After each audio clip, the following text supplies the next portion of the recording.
Hello. Hi, welcome. Now we are going to hear from Mike Stoecklein about understanding and misunderstanding variation in healthcare. Thanks. Before I get started here, I have to do something. It's kind of become a tradition here, so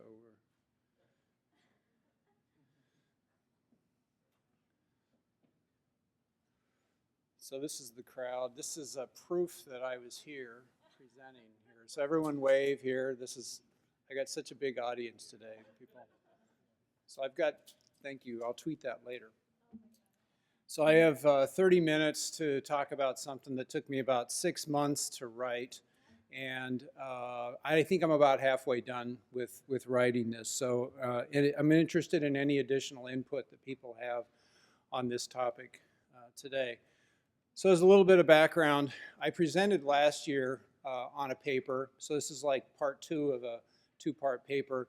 What I talked about last year was what I was observing in healthcare related to the application of Dr. Deming's management philosophy in healthcare. My current position is I'm the network director at the Theta Care Center for Healthcare Value. So I am responsible for helping 60 healthcare organizations in North America to learn, share, and connect with each other around the application of what people are calling lean these days.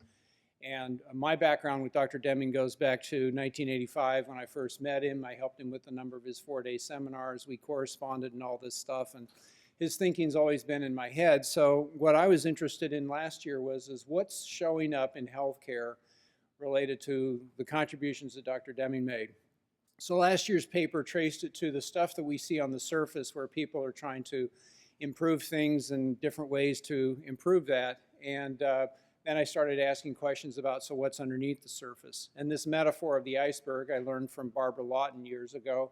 And she would talk about how this was the way Dr. Deming would consult. He would ask questions. And he was asking questions about, so what's going on with the way people are thinking? That's what he was getting to. He was getting to what's underneath the surface about what's going on. And before he passed away, he articulated the body of knowledge, which is at the base of this iceberg, the system of profound knowledge. I think his 14 points was a natural conclusion that you would come to based upon your understanding of those 4 components. And at that level of the principles, I talked about what was showing up as far as those principles, but there's many principles that people are pointing to related to currently what's going on in healthcare. So I was interested in this. And the one thing that bugged me, and it's bugged me for years, is why am I not hearing about understanding variation? Since I'm mostly in healthcare, I was wondering why am I not understanding or hearing about understanding variation? So this diagram is a picture of a slide that has 10 called guiding principles that our organization learned about thanks to the help of the people at the Shingo Institute. And so those are 10 guiding principles, and I could trace all 10 of those to somewhere within the 4 parts of the system of profound knowledge, but I was having a tough time connecting it to that, the understanding variation. And so I asked people about it. I said, what's going on? And that stuff showed up in the paper last year, and I had 5 possible reasons. I said, well, I think this is what's going on. So it was a paragraph in last year's paper, and I said, this is some possible reasons why this is occurring. But then I went on and talked about the other principles, but I came back to it this year because it still bugged me. And so what I did was I had, well, here's a slide you may be familiar with. It has to do with the so what behind this. So what, why would it matter that people aren't thinking and talking about understanding variation? And you'll find a derivative of this in the New Economics. It's a handy diagram that I use to explain this. And Dr. Deming would say that most of the time the variation that he saw was around 94% of the time. I rounded it to 90% of the time. It comes from random variations from the systems. And that means roughly 10% of the time that you're going to see things that you could point to a cause and say, I think that's what the cause was in that situation or another. Under the prevailing style of management, the problem is our reaction is to think that everything deserves an action or reaction or some sort of a study or investigation, or somebody needs to do something now to at least find out why and, if possible, do something about it. That means most of the time we're taking action, and maybe 10% of the time we're stepping back and studying the situation. And here's your problem is if you multiplied the likelihood of the variation with the likelihood of the action, roughly 80% of the time or more, we're making matters worse. And this is what he was talking about as far as tampering. And he had those 4 rules of the funnel that he explained. Here's the different types of tampering that can go on. And so this is one of the reasons why I said I think this is important. Some other things that we're talking about in the work that I do is the relationship between the kinds of principles that people have in their head and the impact that has on the systems that they put in place. So this diagram that shows that if an individual understands principles at a certain level, they're going to have a little bit of impact. If they work in a team, moving a little bit to the right, that team's going to have more impact. And you continue to move over to the right. If the people at the top of the organization truly understand these principles, they're going to have a huge amount of impact in the organization. That's why it's so important, I think, for the people at the top to understand what these principles are and to understand how different they are than some of the prevailing principles they grew up with and learned about. But the opposite is true, and I think this is an illustration of that diagram on understanding variation. If a person doesn't understand variation in the way that they look at things that you can measure, but also in the things that you don't measure, and I think one of the most important applications of understanding variation is when you don't have figures, yet you're trying to understand what's causing the behavior or the events. An individual that doesn't understand this has minor negative impact. A team has a little bit more negative impact. Again, at the top of the organization, if the person at the top of the organization just does not understand the difference between random variation and special cause variation, and also doesn't understand that the most important applications occur when you don't have figures, they're going to make a huge amount of work for people. It's going to cause waste, frustration, irritation, and so on. So here's what I did. I talked to as many people as I could in healthcare about some of the questions related to what is going on in healthcare related to understanding variation. So based on today's conversation, if some more people come up to me and said, hey, I've got some things to offer relative to this, then I'll add your numbers to the figures. Like I said, I think my paper's about half written. So here's what I learned. It goes back to a quote that I heard Dr. Deming say in the video from 1980 when he said, Americans think that they can, Americans here expect miracles. He says people think they can go to Japan and copy, but they don't know what to copy. Here's what I think my view is going on. I think we view things such as really terrific systems, such as the Toyota production system. We see it on the surface, and we have this desire to try to do what those organizations are doing. We don't understand the decades of learning, experimentation, trying, and the profound knowledge that Dr. Deming and others brought in the 40s and 50s forward, and all the things that are on the surface we don't have an appreciation for. We don't understand that. And we think that we can merely lift the methods and techniques that we see in great companies like Toyota and others, and that we can have it as well. What we don't understand is our prevailing systems are based on these things such as the short-term focus on the numbers, focus on results, focus on people. It's a shame and blame sort of a culture. You divide the organization into parts and you manage the parts. Just Dr. Deming would talk about managing a bowling team and thinking that it's as simple as managing an organization like managing a bowling team. Well, you don't add up the parts because the parts have to work together, and it's the interaction of the parts that's important. And then we try to manage from the office, we try to manage from the boardroom. We don't go around and we don't understand what's really going on in the work world. And again, we infuse competition, we don't have collaboration, and we think we're going to get the same results that you would see with call it a Toyota production system or something else, but we don't, because those systems are not going to drive those outcomes. Those systems are going to drive the heroic efforts, firefightings, and the command and control. So here's some of the things that I learned. First of all, there's a lot of data in healthcare. This is just an example of the kinds of data that an organization might try to manage by.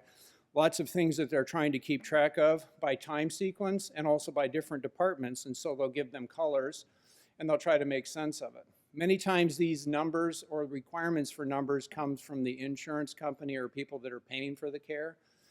So I think I heard a term from Kelly last year called management by scorecards and spreadsheets and other forms of trickery. And I think that's part of what happens when people may do their best to try to understand what's going on. And they'll signal things that are not going right by red and things that are going right by green. And they'll try to manage that way. If you look at the chart at the bottom, one of the charts, it's actually the first chart that goes across, is actually represented by that blue line. So I just have random variation here that I put. And you can see that we react to those points and we cause people to explain the reds when we don't ask them to explain the greens, and it's all the same sort of thing. I also learned that merely making lists, such as here's the prevailing style of management list and here's the better style of management list, is not by itself going to do it. This is from the New Economics. This comes from my friend Dr. John Toussaint, the CEO of the Theta Care Center. And he admits that he was trained and brought up in the left-hand side style of management, where he was taught that he had to be autocratic and all-knowing as a physician, and the same thing is true for the administrators. These things, all of these behaviors, comes from what Dr. Deming called the mythology of management, that prevailing style of management that needs to be thrown overboard. And this new type of behaviors needs to come from these new principles that are here. So one of the things I learned is, why am I not understanding about variation? I think that we don't fully understand the equipment we've been given as human beings. There's some terrific work written by Daniel Kahneman, Thinking Fast and Slow. I really enjoyed that book. And when I had a time to talk to Ed Chaplin, who gave a presentation at the conference in LA in July, he talked not just about how the mind worked, but how the brain works and the neurophysiology of how the brain works. And he talked about fast dorsal processing of information and slow processing of information. And so if you read the paper that I put together, I think a big reason why we don't have more of an understanding of variation is when you're trying to understand variation, in Kahneman's terminology, you need to shift to what he calls System 2, which requires you to slow down and think. And that requires energy, it requires some effort. And we human beings, especially adults, avoid pain at all possible costs. So we will resort to System 1, which we will make conclusions and we'll see patterns for which there is no rational answer, and we'll act on those patterns. I learned a lot from reading the Kahneman work and his author, Tversky, who passed away before the book was written. Ed Chaplin pointed me in the direction of another terrific paper, the Nonaka and the Kono model, and there's a little bit about this in this paper, and I'm not going to make full explanation of this here, but some of the things that are interesting is this is the way that knowledge is developed based upon this model. And there's a difference about how knowledge is developed in the Eastern world and in the Western world.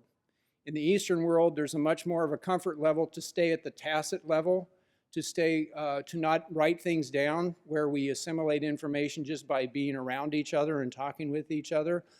And in the Western world, we seem to have this tendency to want to try to codify things, to rush to write things down, and we read the books, we write the books, and we are not fully understanding exactly how do we develop knowledge.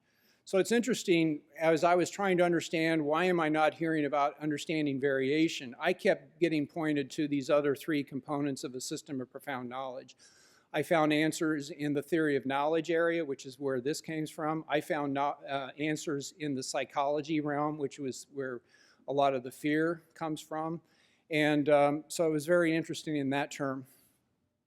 Another thing I found out from talking to these people is that having access to a computer, specifically things such as Microsoft Excel, does not do us any favors. You know, those colorful spreadsheets that were shown earlier, they're easy to put together and you can certainly manipulate them, but they produce a lot of waste, they produce a lot of inefficiency, and they produce a lot of frustration. The same thing is here. I could take the same data and I could tell the computer to put a trend line on it, and it will, but it is wrong because that's merely random variation.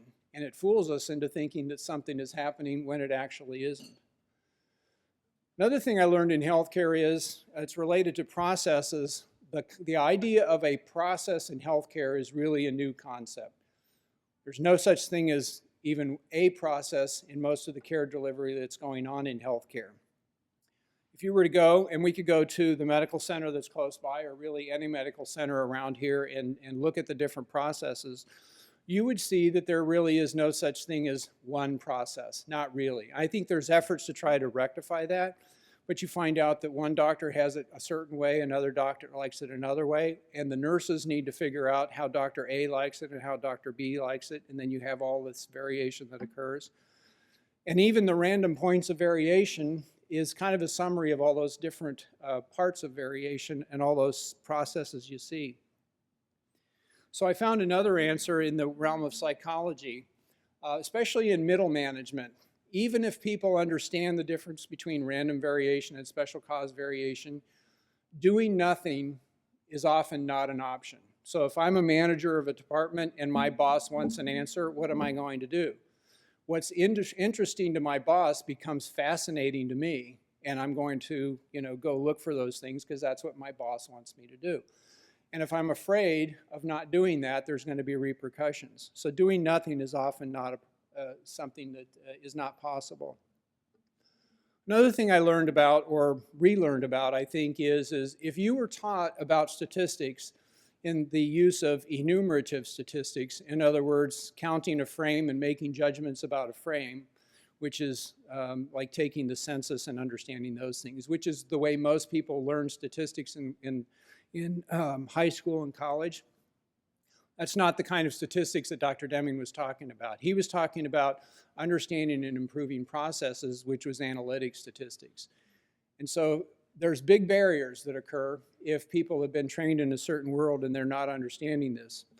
One of the books that I found, in addition to Dr.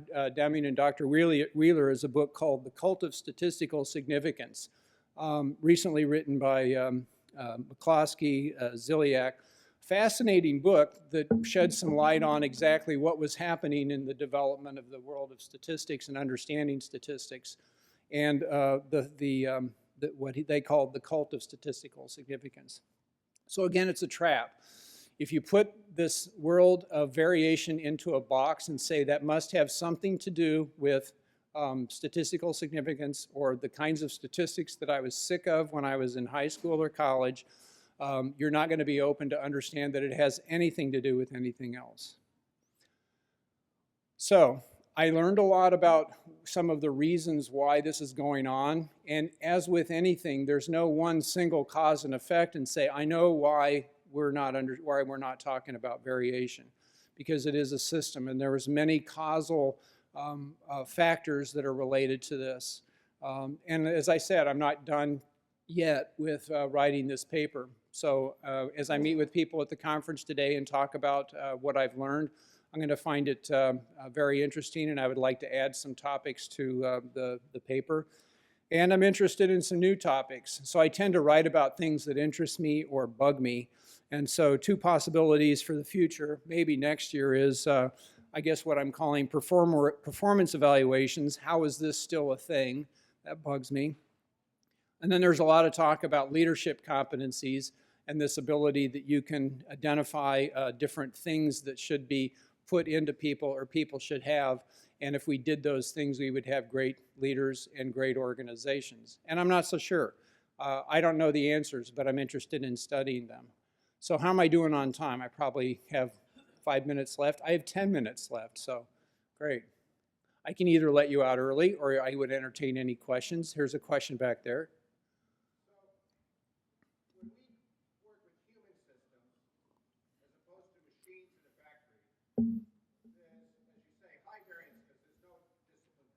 Yeah. And even when we start to put processes in and start to measure it. Yeah. And I'm dealing with how we get distribution, awareness, right. Okay. What we find is extraordinary variance, as you would expect, systematic control. To the point where we're starting to wonder if instead of 3 sigma, we should be, 95% confidence is good enough in the human system, 2 sigma. Yeah. In other words, we tend to throw the baby out with the bathwater and say, I can't do it. And so we lose this valuable way to identify special common consequence good because the variance is so high. Yeah. And when we do 3 sigma, it's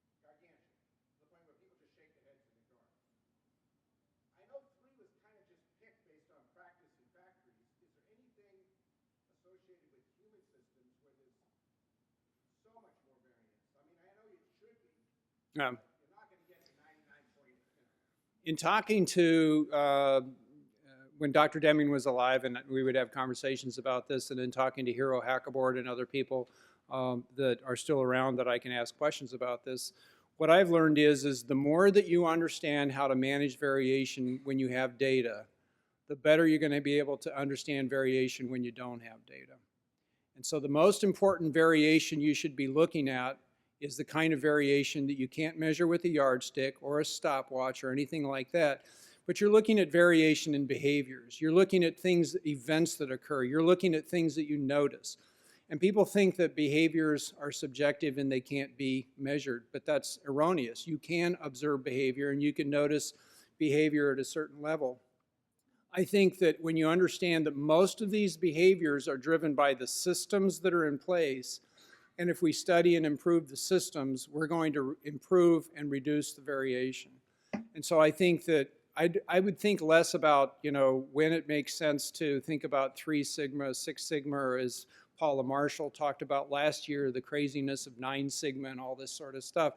I think it was much more interesting to say, so why do we see the variation that we have? What is it about the systems that we have in place that might be producing the variation? Most of the time, the responsibility for the systems comes back to management.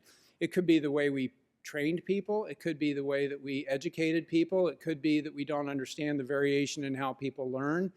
And I think all of those sorts of things have to be thought of as well.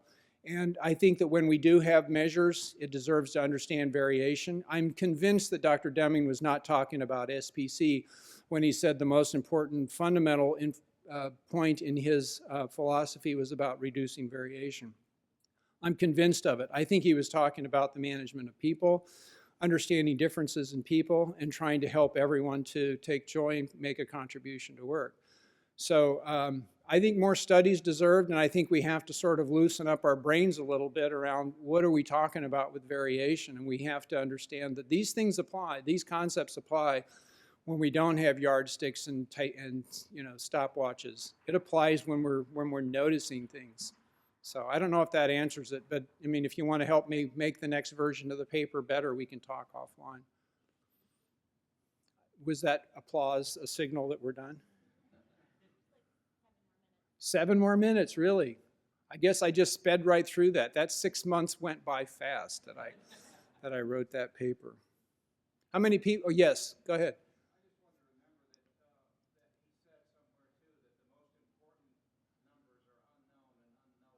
Yes.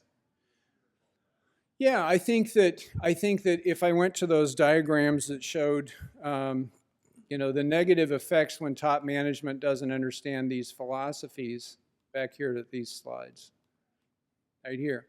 So the most important losses that are occurring here is the loss in untapped potential in human beings. It's the fear. It's when people say, well, what do we do with the dead wood around our organization? I said, why are you hiring live trees and then killing them? I mean, these are a lot of the unknown and unknowable things that need to be attended to, and you can't measure them per se like you can with a stopwatch or a yardstick, but they need to be managed, and they're not going to manage themselves. That was one of the most important things that Dr. Deming taught me, is a system will not manage itself.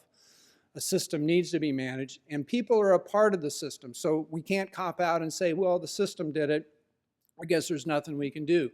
We are the people that can manage and improve systems. So we got to figure out, what is the system producing? What do we want it to produce? How do we study different changes? How do we make it work better in the future? And use understanding variation as best as we can to try to guide our efforts and run experiments, PDSA. Okay. Is that it? You got 5 minutes left? Good. Cut you out, cut you some slack. I appreciate your time today. Thank you very much.